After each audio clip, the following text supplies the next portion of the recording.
Ooh, fancy graphics. This must mean it's a JD iRacing video. And it is! We are at the world-renowned Daytona International Speedway. This 2.5-mile temple of speed and chaos located in Florida is a phenomenal track with so many famous moments throughout its nearly 70-year history. This version is the 2008 iteration, which was before the repave that occurred before the 2011 season started. That means it's bumpy, grip is spotty, and the racing is sketchy as walking alone in any of the largest major American cities today. Shit's gonna get crazy, and you'll probably get stabbed. Too soon? Yeah, I know. Grim allusions aside to any real-world stories, this is also the GLR Esports YouTube debut of the Gen 4 car. But, JD, I hear you say, that looks suspiciously like the ARCA car they've had for years. And you're right, it is the same car on the outside, but the inside is a bit different. They put in the full power motor, and the setups are just a tad bit different. These things on regular tracks will rev up to 9,800 RPM, which sounds like nostalgia, and on super speedways they rev up to 8,000 RPM and go 200 mile per hour plus. They're awesome.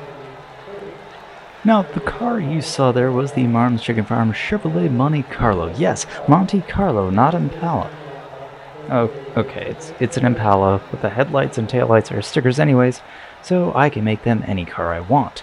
I raced against Pontiac Grand Prix, a couple of Ford Tauruses, a Dodge Intrepid from the same era, plus a modern Dodge Charger, and what looked like an old Xfinity Ford Mustang from the modern era mushed into a Gen 4 body. So it's kind of a free-for-all. Now for this race, I don't intend to qualify, as the last race I did, I got a Chevy Impala Enema, and it was not pleasant. I then T-boned a spinning car in front of me when I just couldn't check up quickly enough, which left me with 8 minutes of meatball repair. So I want to try to manage things from the back and plan out my move forward when I feel it's the right time. Now, as we take the grid, I want to talk a little bit about the car. NASCAR's era are divided into generations. Gen 1 took place between 1948 and 1966 and were true stock cars. You buy the car at a dealership, you modify it slightly with some safety measures, and paint a number on the side. Manufacturers loved this as you could win on Sunday and sell on Monday. Gen 2 was between 67 and 1980, and they were based on production cars, but the chassis and frame were modified. This also was the first era war with things like Dodge Charger Daytona. They were badass. Gen 3 was between 1981 and 1991, and these aero monsters led to the fastest cars in NASCAR. 212 miles per hour qualifying speed at Talladega by Bill Elliott in 1987 is still the fastest qualifying speed ever in NASCAR, and these cars could get up to 220 miles an hour in the draft. They were insane. Safety concerns and making a more uniform car led to the Gen 4 era, as you see here, that took place between 1992 and 2007. They also slowed them down on super speedways as they added the restrictor plate at the tail end of the Gen 3 era. Now, nothing's stock about these things though, and the manufacturers just simply slap stickers on them to emulate their respective models. Mine is of course based on the 2000 to 2005 era of Monte Carlo, and the similar era of car model we're racing in, which is technically 2005 to 07. Well, back to the track. After a rather long pace lap, we are coming out of turn 4, and the pace car is about to go in. Buckle up, boys. We are about to go green. And the leaders are off, and we start rolling through the gears. Now, turn 1 here, right after the green flag, is always a bit treacherous. So I'm just kind of hanging back a little bit. You see, that guy was coming out of the pits. They're not going to be able to catch the pack. So this is a delicate dance. Right now, because the cars are as close together as they possibly can be, it can get a little bit dicey. So you want to have a little bit of distance, give yourself some reaction time. But you don't want to be so far back that you lose the draft. In these cars with these conditions, draft is roughly about a second or so. So I'm well within that. Now, the difference between the draft is night and day. On your qualifying lap, you're doing probably about a 48.5. That's a pole time. Most people are doing 48.7s, 48.8s, some people are in the 49s. I think I saw some numbers there in the 50s. But in the draft, you can get down to the 45s. That's a 3-second difference per lap. You're doing close to 200 miles an hour in the draft. You're only doing 185 at most outside the draft. It's a no-brainer. You have to draft with these cars. And if you don't, you're going to fall back. And you're going to notice that some of these cars here, you see those two of those yellow markers there indicating that they came out of the pits. They are miles behind. I mean, 11 and 15 seconds respectively, and they will keep falling back. Where me, currently in 20th, I'm only 2.7, 2.6 seconds behind the leader. And I'm still well within the draft.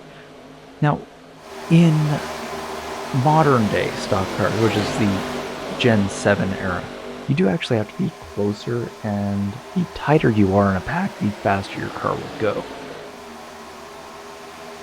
With these, they were a little bit looser. They would get some good runs. The bodies were aerodynamic enough that they weren't, basically like holding your hand out the window. Now you see I did move up a spot. The Pisswasser Bud, basically Bud imitation, which is hilarious timing,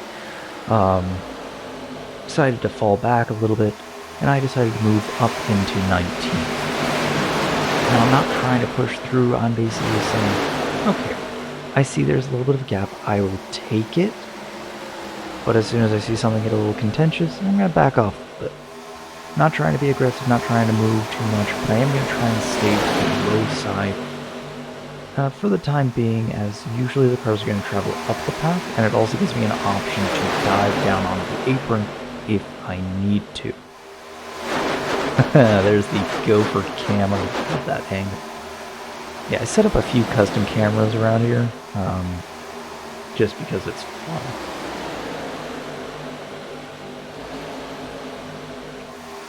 Now I move up another couple of positions. I'm starting to get comfortable with this pack, and I don't want things getting too strung out. We're currently at lap 5 and we stayed green. I had another race where we were already in caution after basically turn 2. Now I did shift up to the high side just because there's enough of a gap, and I want to see if I can move past. Now there's a bit of strategy here that you can employ. You can start at the front and lead from the front, and basically usually 95% of the time the trouble is going to happen behind you. Sometimes you'll be the trouble, but most of the time you'll be behind you. Downside to that is you're the one punching through the air, you're going to be wasting the most fuel, and this is a fuel strategy. So you got to know when to pit, because you can only make it about 40... If you're going flat out, probably into the high 30s, but usually low to mid 40s is about as far as you can go, and there are 50 laps in this race. So leading from the front, you're safe to a degree, but you still have to deal with that. You can also do the strategy that I'm doing, which is you can start from the rear and sort of control when you want to start moving up.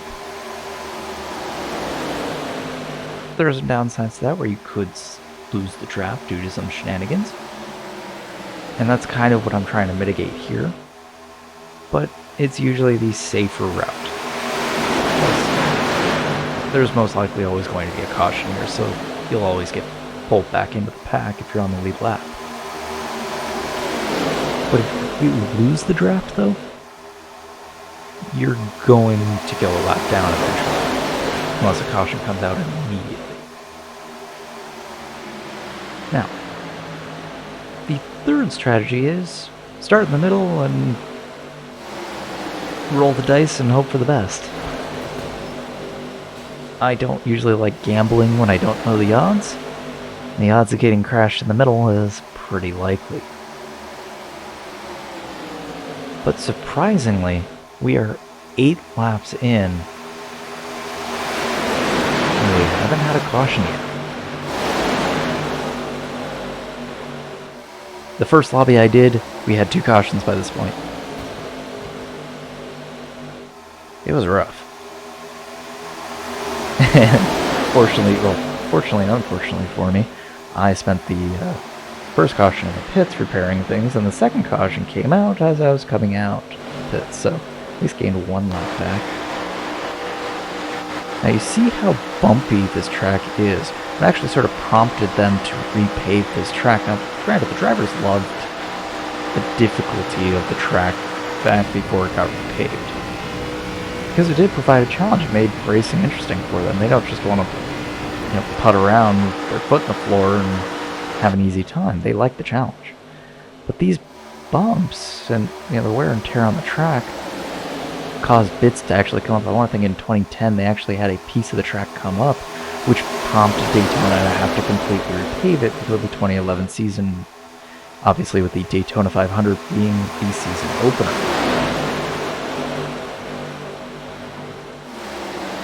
Can't have the track falling apart.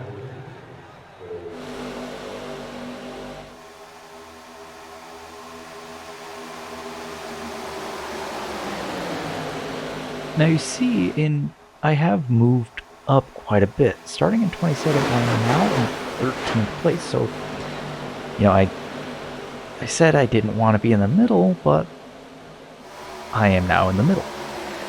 The thing, though, is I'm in the middle, but I'm being cautious about it.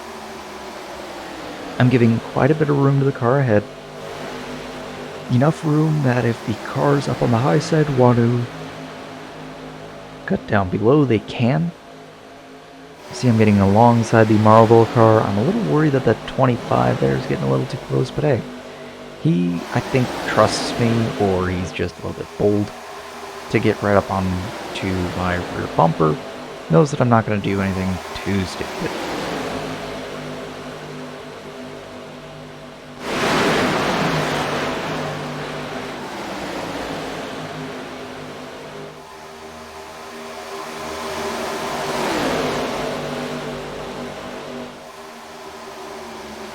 Now I'm also doing something else with this car, is that I am actually dipping low or dipping a little high on my line. Just enough that I can see around the cars directly in front of me. I want to have a good idea of kind of what the pack is doing, and you can't really see much beyond the car in front of you from the cockpit view. So it's good to just have situational awareness, just be aware of the cars to your high side.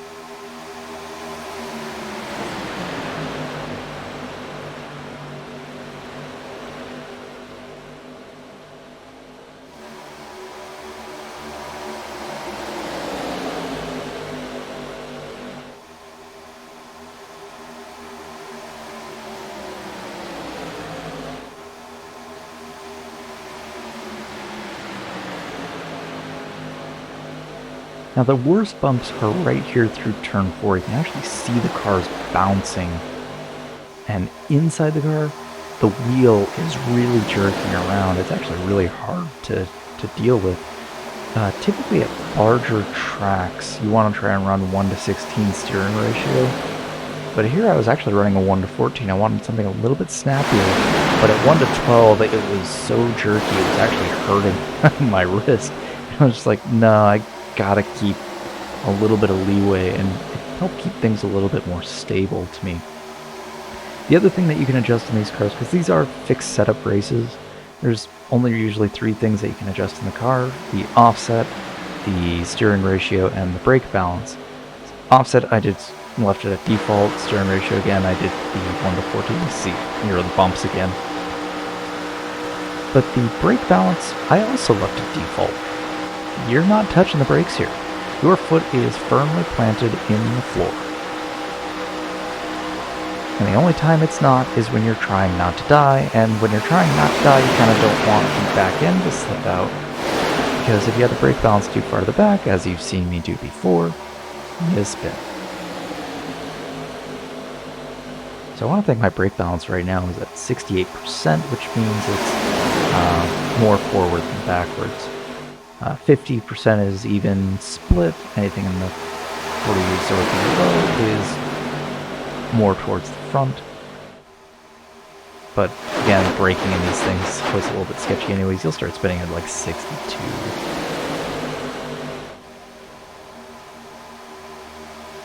It's different than the Cup cars. Well, Cup cars of today. These are technically, mine is technically from the Winston Cup era, because I'm assuming mine's probably a early to mid 2000s, just before the Nextel Cup, because I liked Winston Cup. That's what I grew up on. Then there was the Nextel Cup. Then when Nextel got absorbed by Sprint, it became the Sprint Cup, which I actually thought was a pretty good name. Then after Sprint Cup, I think it became the Monster Energy, and then they just decided, oh, we're to hell with it. We've got a bunch of people that are all buying into it, let's just call it the Cup Series. Works for me. But still, I will have a soft spot in my heart for the Winston Cup Series, and many people will have a soft spot in their lungs, because, well, Winston was a cigarette company. I didn't realize that till much later, because as a kid, I was just like, yeah, it's just called Winston Cup Series. That's just what it is. I don't think I've ever seen anyone smoke Winston cigarettes. That tangent aside, ooh, you see, I almost get shoved, or actually another car almost gets shoved low. I managed to avoid it. I decided to go up to the high side as a bit of a gap opens up, and I see the 24 there getting a little bit squirrely. We're seeing a 24 on the Home Depot car. That was a number 20, run by Tony Stewart. It is a Tony Stewart livery, obviously. But I decided to go to the high side. Seems a little more stable. I can see that looks like a... Huh, he is actually running the number 4 Busch car. Look at that. It's a Kevin Harvick livery with the proper Kevin Harvick number on a Mustang. Granted, it's sort of mushed into the Gen 4 body, but hey, you know, you do you. That's actually, that's quite well done. Just a Busch car. Not sponsored. And screw Anheuser-Busch. I found it really funny that they lost $4 billion in market value the last week. That's hilarious. No, it was $5 billion. Oh, and speaking of losing market value, there is a crash happening in front of me. I almost get back into the Busch car. There's a car on its side. Oh my god, he's sliding there. I kind of navigate. Ooh, and he gets sent up to the moon. I seem to have gotten away with it, only losing part of my chicken on the side. But the car seems relatively okay. I did use the wall to brake a bit there. It seemed to be okay. But me and the Got Milk Kellogg's car behind me got out clean, and we're going to try and draft up and see if we can at least salvage the situation. What's odd is the yellow flag has not come out. But let's go back and see what happened there. Yeah, the 9 is coming up here on a lapped car and just punts them out of the way, goes down on the apron, sends them all up, and just everything gets bottled up. And the 9 just seems to skate right on through. A few other cars escape unscathed, but he maintains the lead. When we come here, we're going to focus here on the 11 car. This is the one that went up sideways. You see, he's a victim of just circumstance. He just gets shoved up onto the other car and then on his side. Now he's just a passenger. Fortunately, doesn't get hit. So that car, oh man, that guy just really did get airborne. And you see Danica Patrick sliding through the grass. And the number 10, also very appropriate number. Interesting. I wonder how often that actually happens. Now we're right on board with him, and you see he just gets shoved up on top of the other car. There is nothing he can do. Now he's up and underneath. Yeah, the gyro cam. This is gonna make me sick. Oof. Gyro cam is fun on Daytona. Let's watch and focus here on. What are we focusing on? Oh, it's the car that goes airborne. And there he goes. Number 9 just gets sent. Watch on board a little bit with him, this time without the gyro cam. We're just going to firmly bolt to the roll bar. See, he gets shoved up there, shoves... Oh, so he was part of that stack up there as well. And then... into the wall. And... to the moon. Oof. Tough luck for the number 9. I mean, he basically had everyone involved.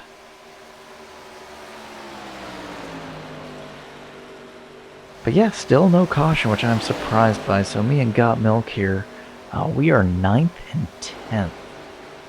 And at the moment, looking at the interval times, we are 4.5 seconds to the 8th place car, who looks like he is firmly in the draft of the 7th place car. You can see Delta's basically 0.0, so it's in the hundredths at least. The tighter you are, the faster you do go collectively. But I can see 16 being a little concerned. I'm also trying to take the shortest way around. Basically, speed differences are very minimal, whether you get the high line or the low line. So if you really just ride out the corners like you normally would at smaller tracks, it's not going to make much of a difference.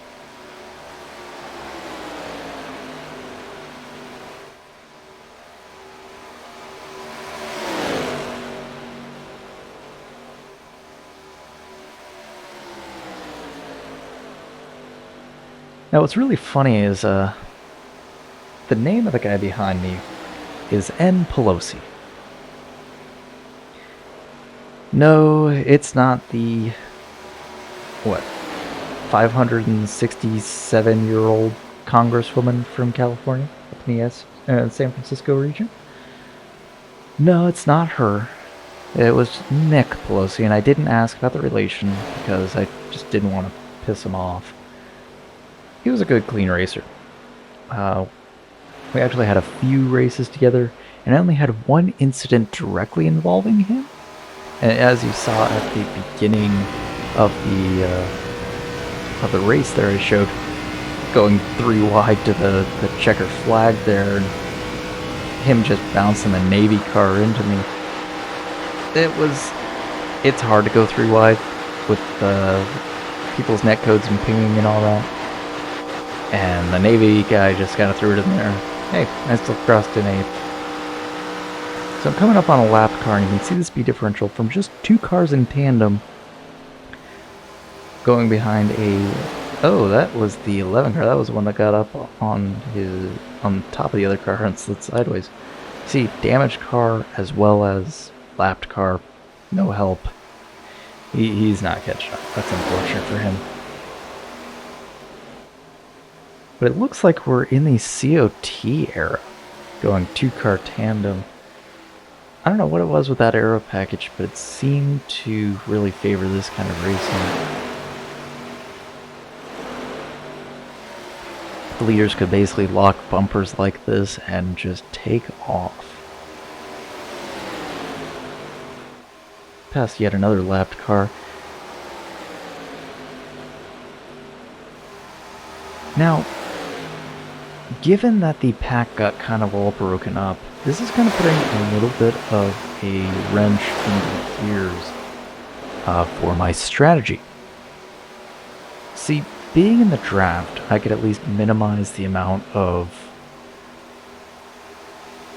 fuel I would lose. Because, I'm in the draft. I'm on sometimes half throttle, 3/4 throttle through a lot of it. Especially if I'm really close to it. But in this, I am flat out open and getting the full brunt of air resistance as I'm the one punching through it.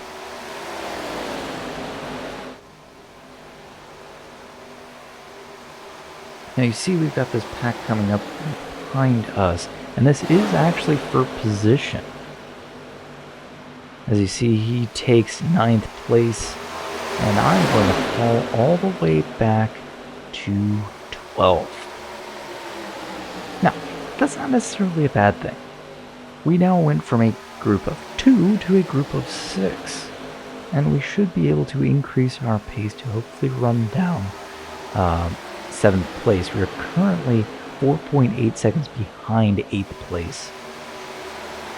So hopefully we can get that number down as we try to organize here.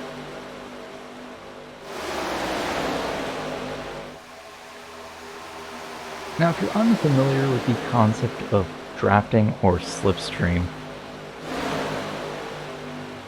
you know, Daytona is, of course, known as a super speedway, which is a denotation for tracks in excess of 2 miles, and often allow for full throttle, as I've mentioned before, and they're characterized by, of course, very high speeds.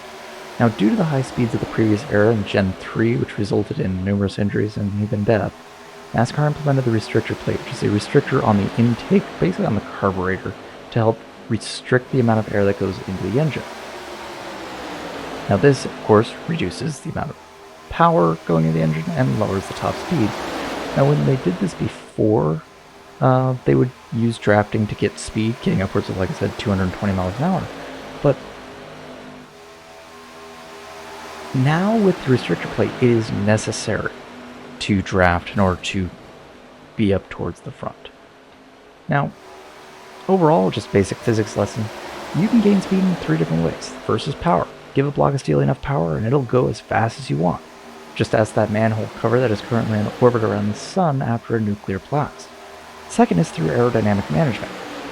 Through this, you can efficiently channel air around the vehicle and also reduce the surface area facing the airstream. The smoother the airflow and the smaller the surface area, the faster the car will go. And the last is using your competitor's car to punch through the air. That's what we're doing here.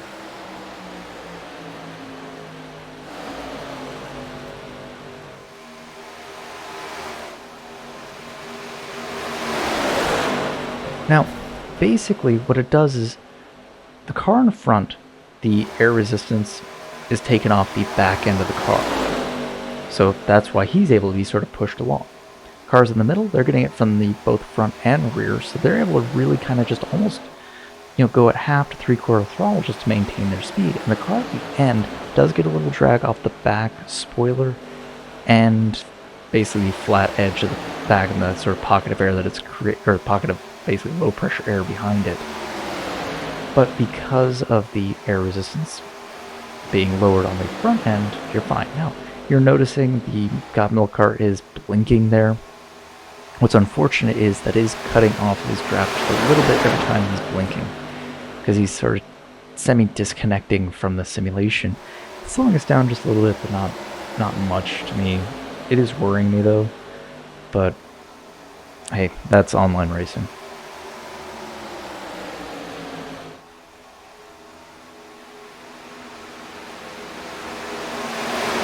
Now we're coming around a couple of lap cars here. Oh, he clips them and goes sideways in front of us. A couple of other cars go in the wall. I had to dive down to avoid it. And ooh, Got Milk has to check up a little bit as that car comes off the wall.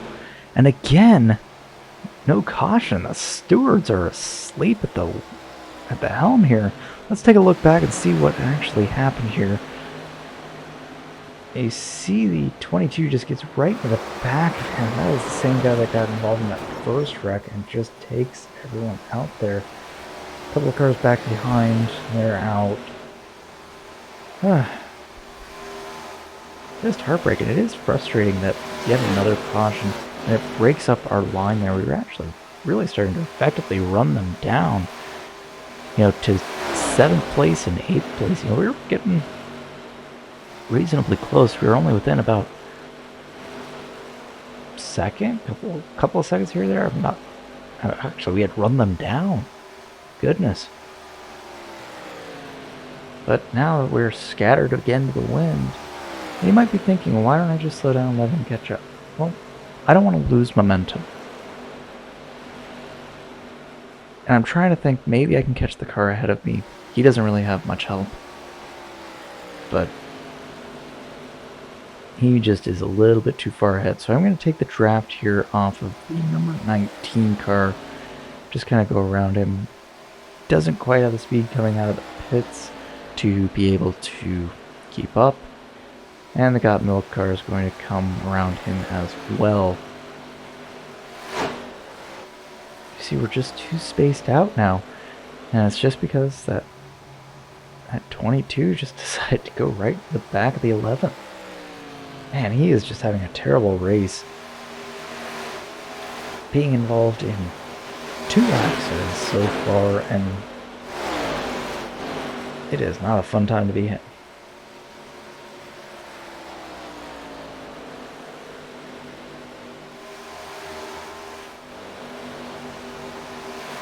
Now the God Milk car is slowly gaining on me, and he is within the draft now. He's about a half second behind me, so he should be gaining up on me fairly quickly now. See, yeah, that delta is coming down real close. He's going to get a pretty good run. I'm going to stay low here, and if he wants to go around, he can. And yep, that looks like that's what he is doing.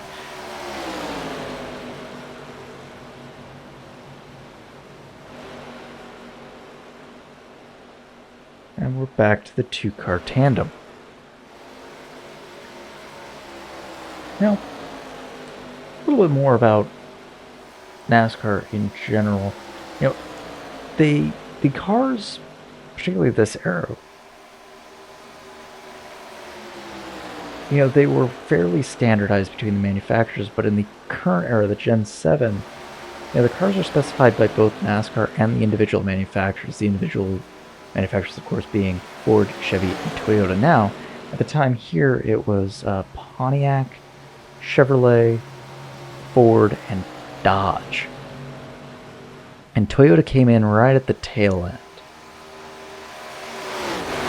And Pontiac, I believe, booked it after, I think, 2002. Granted, they were a brand under the GM brand, which Chevrolet also is, so they're kind of double dipping. But I want to talk a little bit about aero management, because aero management really isn't possible in these cars because they were all standardized. Well, at least not legally. There were many sketchy things that you could try and pull off, and many did. I mean, there was a back window thing that I think it might have been Harvick that did that, where the back window would sort of depress, put a little bit more downforce on the spoiler, but it also reduced the air resistance overall of the car, which kind of really move. Someone actually did that at the super speedways as well, but they mandate a 7-inch spoiler, which causes a lot of drag compared to most tracks. And the motors are specified by NASCAR, which they produce only about 500-ish horsepower. And I want to think actually in the Gen 4 era they're producing something in the mid to high 400s. So they were rather anemic compared to what they normally are. And this reduction of power really hampers your speed. So you really have to use your competitors. And if you're in the front, like I said, the car is taking it down to the drag, so you're dealing with, increased fuel usage compared to the cars behind you. So it's not uncommon to see 20 to 30 lead changes in a race because they'll lead for a bit and they'll let someone else go in and kind of move their car around. It was really interesting. The only car that really bucked the trend that would do this 2-car tandem like we're doing now and actually be competitive with it was the COT era, the era between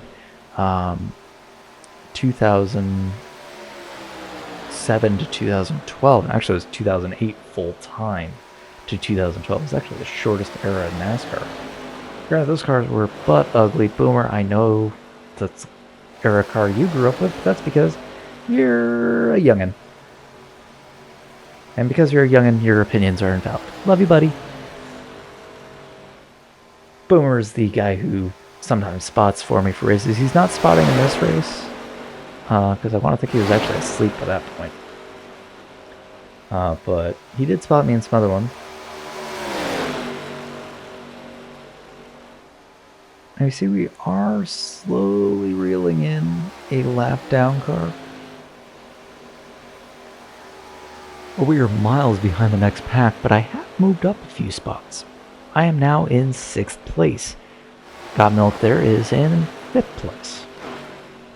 So after that little bit of a calamity, overall it's been kind of a net gain, which I guess is good.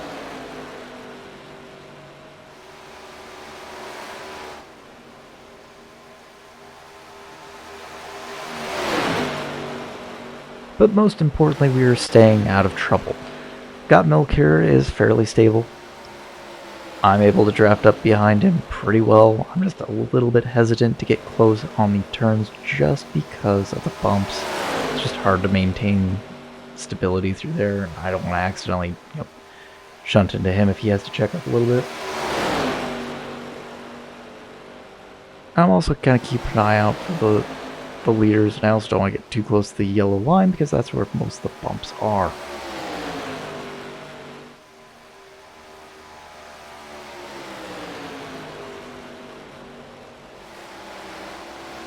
Now this two-car tandem ahead of us are a couple of lapped cars, and they are damaged.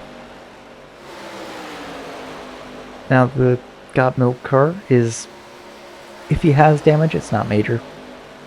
And I have a little bit of damage on my side, but it's also not major. Now he is just a hair faster, so my guess is his car's clean, my car's probably just a little dented up, but it's okay. In the draft, just able to maintain speed, and it still feels pretty quick. Come around a lap car there, and that drafting team goes low. That's the number 11. And I believe the number 19, so we have passed them a couple of times, or actually a fair few amount of times now. And we come up on this white car, and you may be wondering, oh, just press Control R, JD.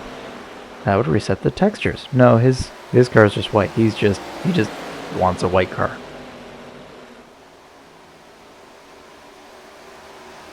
Now both those cars there are damaged, but so you can see they're not really able to fully maintain, or actually the one car is not able to, but the one car is able to get a little bit of the draft there. But I don't know what's going to happen with that white car behind him, because he is dented. I don't know if he can keep up with a multi-car pack like that. And he's pulling along, so I guess for now he should be okay.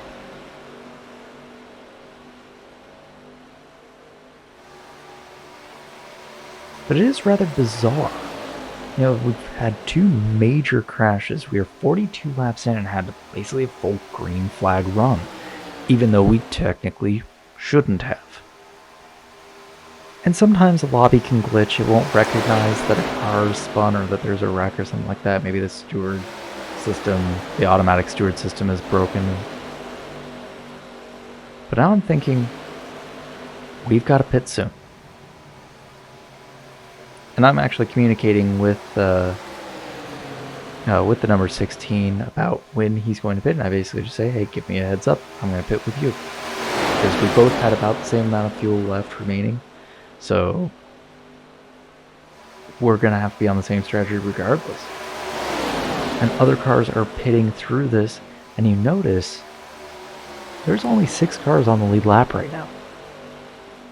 So between the 2 wrecks and green flag stops, things really mixed up in the leaderboard here. And you see 4th place has just pitted, so we are going to gain one more position as we come around the front stretch here. I move up into 5th place. Number 16 moves up into 4th. And the one car seems to have fallen off either. I think he pitted, so it is now just a 3-car pack here. And we're going to see if we can run down the leaders. They're 25 laps ahead. The leader has pitted now.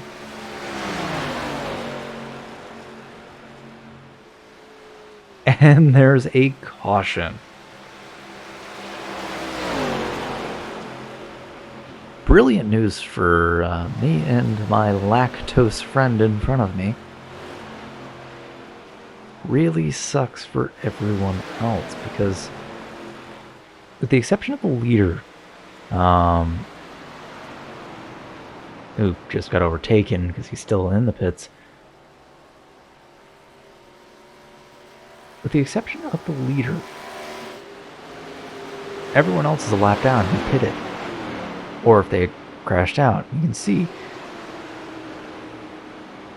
even the next car, just only a single lap down, is in 11th.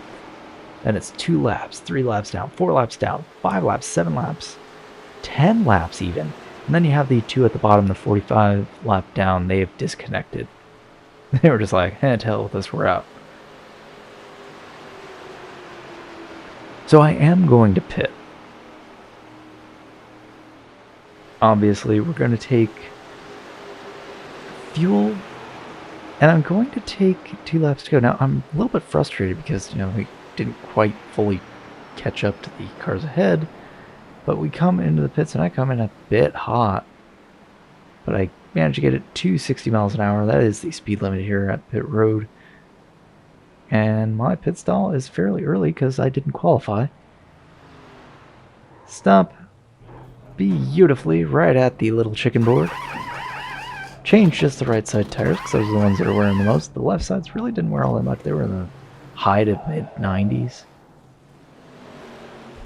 And we get out of the pits here. Can we beat the 2 off the line? I don't know. And we do. You see, I do slot behind him, only because I just didn't want to collide with him. Ruining his day, ruining my day. I don't want to do that. So we slot behind him as we just get onto the track, but let's take a look back and see what happened.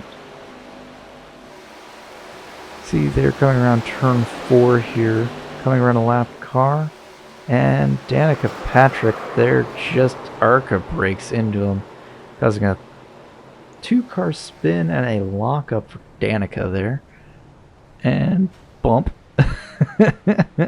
I don't know if that was intentional or just trying to get on the track, but that was silly. Let's watch from the deck lid of the 21, because he had a rough time. He was actually going to go into the pits here. So he's starting to brake here, and they're just spinning behind him, and then the caution actually comes out. He does cross the commit line a little bit fast there too. I think he was just trying to avoid things and watch things out his mirror. Goes on through the grass. I want to think he did get a black flag for that. That kind of sucks, but oh well. That is what happens. Well, I think it's about time that we take a word from our sponsors. We will be right back.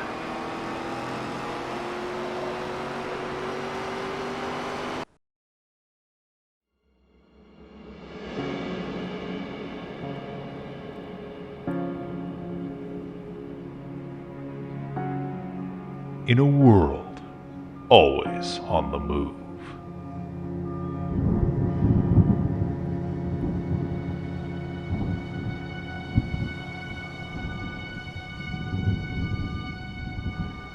a little robot has been left outside, all alone.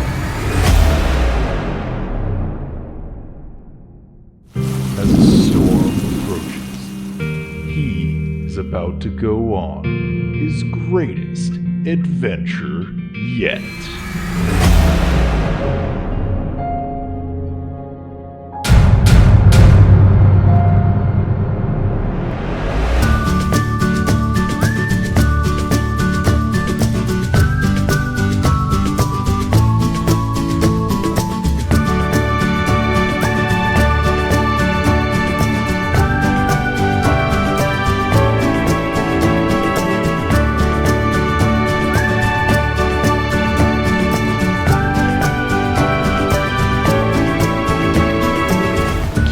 Stars in Rainy Daydreams.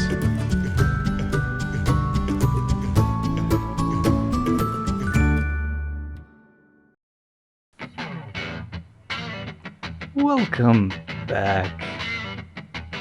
And I hope you enjoyed that trailer. It did say playing now. It is on my name pending channel, so it doesn't have a name there.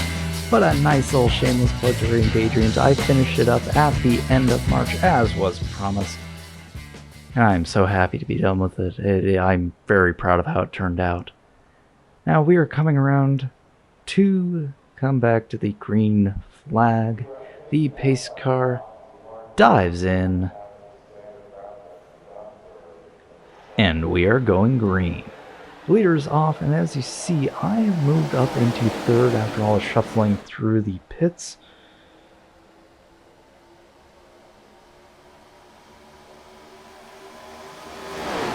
And the unfortunate thing is the leader did not get a good start, or was teammates there with the guy in front and just lets him in. Ooh, but there is spinning behind us, and the caution is back out. Well, that didn't last long. That's typically how usually these races start. Well, it's nice to know that the cautions are actually working again. Not just that the stewards are asleep at the wheel, because then that's what they were doing for the first 40 plus laps of this race. But hey, at least this time I wasn't involved in anything, and looks like that car's diving down there. I don't know what he's doing. Oh, I think he had a penalty. Maybe that was it, or something. Realize I didn't fuel up. I don't know. But let's take a look back and see what happened there.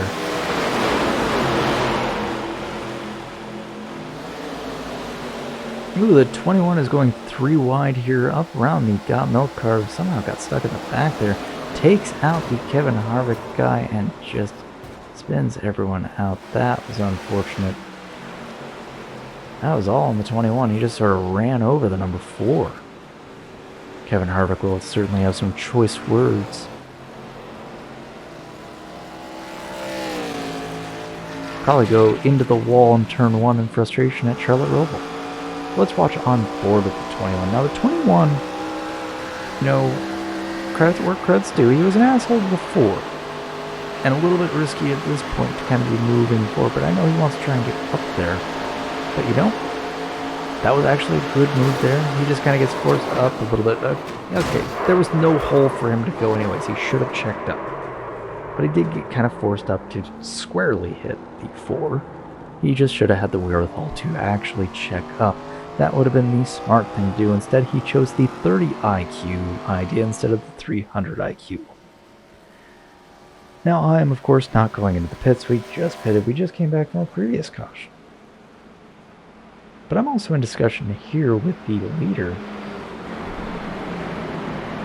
And he doesn't know if he has enough fuel.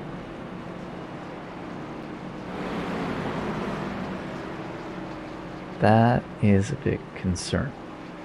Now, I started this little broadcast with a history about the first 4 generations of NASCAR, but let's go back into JD's little NASCAR history lesson. So after the Gen 4 was Gen 5, the car tomorrow, I did mention it, and it was denoted by increased safety after development through the last third of the Gen 4 era, following Dale Earnhardt Sr.'s passing in 2001 at the Daytona 500.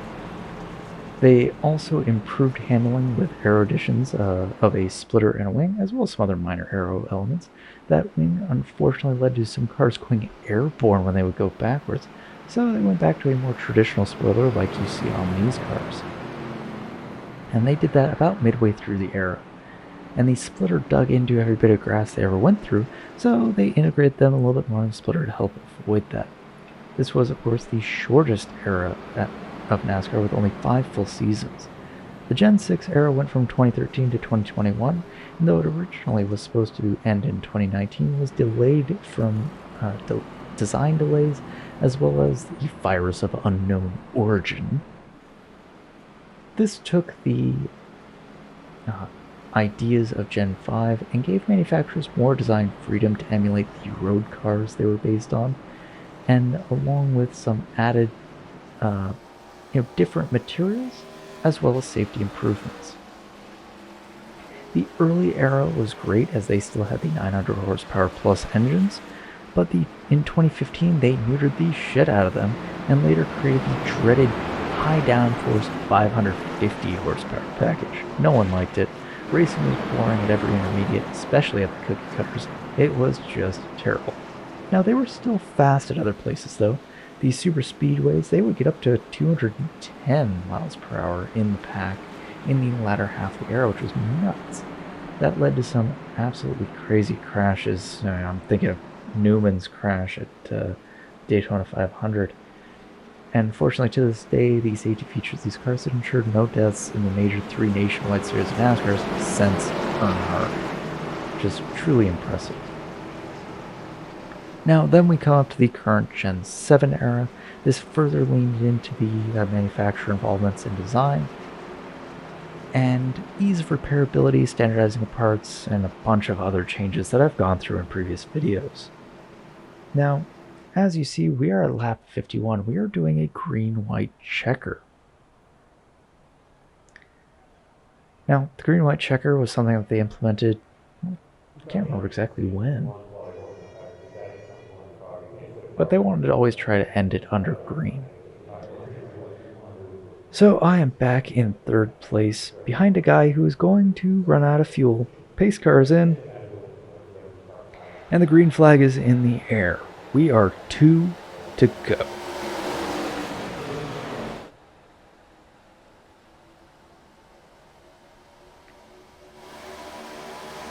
Now we're going to watch here, as you see, the 21, the cause of the previous accident, bumps me into the Got Milk car, sends him up into the wall. That's unfortunate.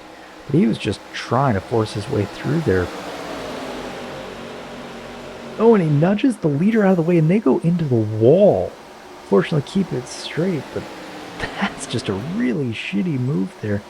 Oh, and there's Calamity behind. But, you know, Stewards back asleep. And fortunately for us, because I can still race for it, it stays green. So I'm going to show my displeasure there and get really close up to him. And he leaves the bottom open, so I'm going to take him up on it and come down to the bottom line here. And we take the white flag brought to you by Marm's Chicken Farm. Now I make it past and I get help from the Pissfoster number 13 there. And oh, the 21 hits the, I think it was the number 20 behind me. And now it is a two-car tandem yet again. Now, the number 13 is one lap behind, so he is not fighting for position here, which is really fortunate for me. Now, I'm blissfully unaware of this, as I'm just watching him and trying to block. So I think he might try and pass me. Maybe he will, maybe he won't. But that other Bud car behind me, number 14, is on the lead lap. He is looking to pass. He's going to come up on the outside, getting an almighty run. But I crossed the line in first. Whew. That was a race. Now the Budweiser car here is pressing up against me, congratulating me. Appreciate it. I actually misinterpreted that as being a little bit aggressive, just being annoyed that I managed to hold him off, but no, that was actually him being pretty cool there. So let's take a look back and just watch what happened back there. So Budweiser car here is a little bit further back. He sees the Calamity having in front of him. They shove the wall. He manages to just sneak his way through there. Now he is in the draft of the Pissfoster Bud car. And he is getting just an almighty run.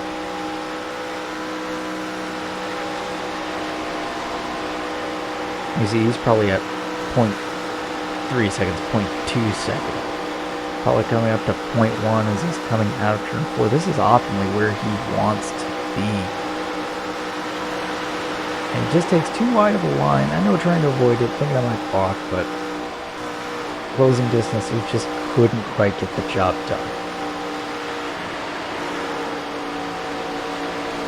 And the reason why I kind of knew he was being cool is, one, my buddy Boomer saw this footage and he said, yeah, he was being cool, but also he was letting off the gas. He was trying to match speed here, just being like, good job. So thank you, sir. Great race with you. That was fun. Nerve-wracking, but fun. Now, let's take a look and focus on the 21 at the just utter calamity that he causes. So here he bumps me.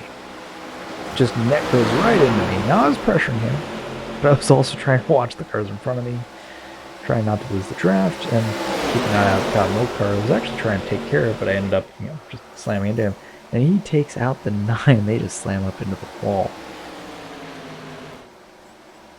Now you see, then Got Milk gets into him, and there's Calamity all behind. We'll take a look back at that as well. You see, I am showing my displeasure getting very close to him. Just really trying to go, hey, shit stain. I really didn't like what she did there at the beginning of the race, or the beginning of the green flag run there. But I'm able to cut down here to the bottom, and the 13 just follows with me.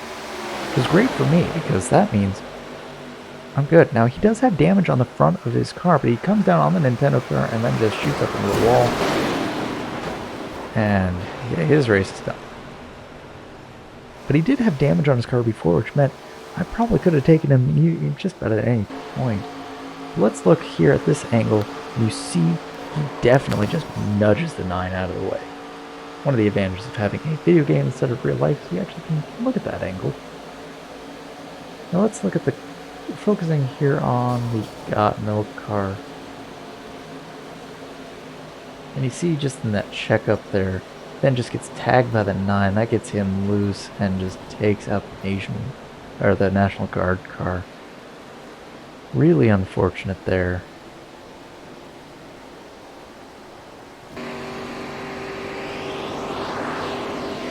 Launching on board with the National Guard car, he has been in a bunch of incidents as well. He was on one airplane, managed to get that car repaired, so he's several laps down. No idea how he's actually up this far, but he is. You see, there's them getting into the wall and the checkup here. There's the tag, and he just gets taken out. Cars are spinning everywhere. That's just rough. But I'm gonna continue my little victory lap here as I come around onto turn 4. And I'm happy as a clam, man. I actually won a race. This is my 5th oval win, which is pretty cool. Does that make me an ace? I know that works in fighter jets, but yeah, let's burn it down. This time I'm actually a little bit more practiced with my donuts. And there we go. Burn it down, buddy.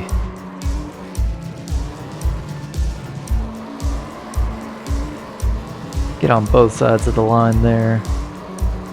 It's hard to do burnouts on a bank track like that, but you know, I don't care. I am just celebrating. Just having a grand old time. Making a little J. If I was actually confident, I'd make a little D. That'd be cool. Well, I think it's about time to remind you, you know, like, subscribe, comment, share, all the YouTubey things. Also, if you want to join our Discord, the link is down below. We do all sorts of racing. We do racing in GT7, we do racing in ACC, I do iRacing, and we'll basically race anything you want. But I want to thank you for joining me on this. You are just wonderful for making it to the end of this video. I hope you enjoyed the coverage of this. I hope you enjoyed my shenanigans, my banter, my little brief moments of history, and, of course, the chickens. It's been fun. I've been JD, you've been awesome. Have a good night, and I will see you in the next one. Bye-bye.